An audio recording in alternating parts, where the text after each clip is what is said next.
Hello नमस्कार, आप देख रहे हैं न्यूज इंडेक्स। बड़ी खबर के साथ जुड़ रहे हैं। बता दें, आंगनवाड़ी सेविकाओं को लेकर के बड़ी खबर सामने आ रही है कि सरकार जिस तरह से आप लोगों के मानदेय में वृद्धि को लेकर के आगे आई है, उसी प्रकार से आप लोगों के ऊपर थोड़ा सा काम का भी प्रेशर सरकार बढ़ाने को लेकर के काम कर रही है।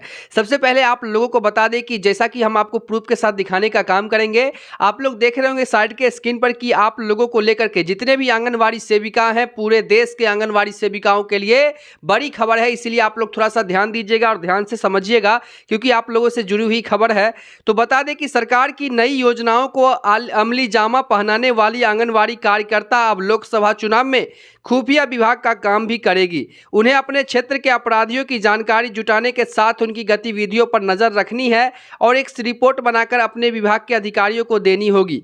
इसके लिए प्रशासन की तरफ से आंगनवाड़ी कार्यकर्ता को विस्तृत सूची सौंप दी गई है। लोकसभा चुनाव के चलते आंगनवाड़ी कार्यकर्ताओं को इन दिनों मतदाता पहचान पत्र बनाने के कार्यों में लगाया गया है, जिसमें आंगनवाड़ी कार्यकर्ता को घर घर जाकर के लोगों से पहचान पत्र को लेकर जानकारी जुटानी है और जिनके पहचान पत्र नहीं बने हैं उनके बनवाने की प्रक्रिया शुरू करा रही है। लेकिन इसके अलावा इस बार जिला प्रशासन ने उन्हें एक नया काम दिया है। यह काम है उनके क्षेत्र में रहने वाले अपराधियों के बारे में सूचना जुटाना।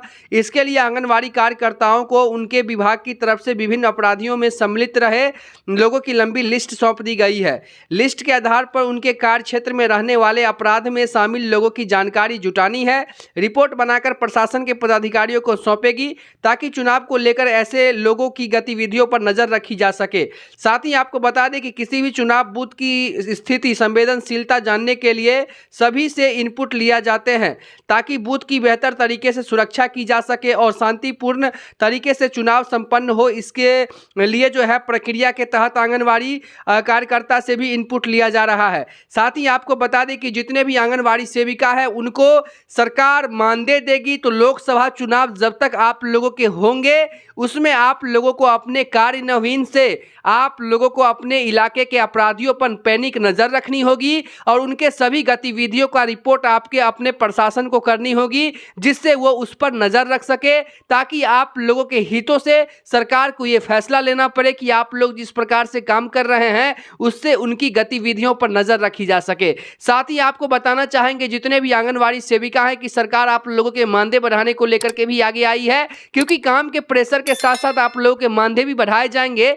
जिस प्रकार से इलेक्शन हो या फिर कोई भी ऐसी चीज होती है तो राज्य सरकार अपना काम, केंद्र सरकार अपना काम आप लोगों से करवाना जानती है। साथ ही आप लोगों के ऊपर एक्सपेंस नहीं करती है, जिसको लेकर के सरकार ने कहा है कि राज्य सरकार 60% के तहत और राज्य सरकार 40% के तहत, वही केंद्र सरकार 60% के तहत आप लोगों के मानदेय का खर्च उठाएगी। साथ ही आप लोगों को बेहतर एक सुविधा को लेकर के जो है सरकार लगातार काम कर रही है। खास खबर में यही था कि लोकसभा चुनाव जब तक होगी तब तक आप लोगों को अपने एरिया में पैनिक नजर रखनी होगी और जो भी आप लोगों के इधर जो सूची में होंगे कि ये बदमाश है, उसको आप लोगों के जो है नोट करके और अपने जिला प्रशासन को देना होगा, जो उस पर वो अपने अंदर से जो है उस पर पैनिक नजर रख सकेंगे, क्योंकि किसी भी तरह की संवेदनशीलता नहीं हटे। इसको लेकर के सरकार आप लोगों को विशेष करके इस पर जो है लगा रही है। तो तमाम जो बातें हैं आप लोगों से जुड़ी हुई थी। फिर मिलते हैं एक नई खबर में, तब तक के लिए देखते रहिए न्यूज इंडेक्स।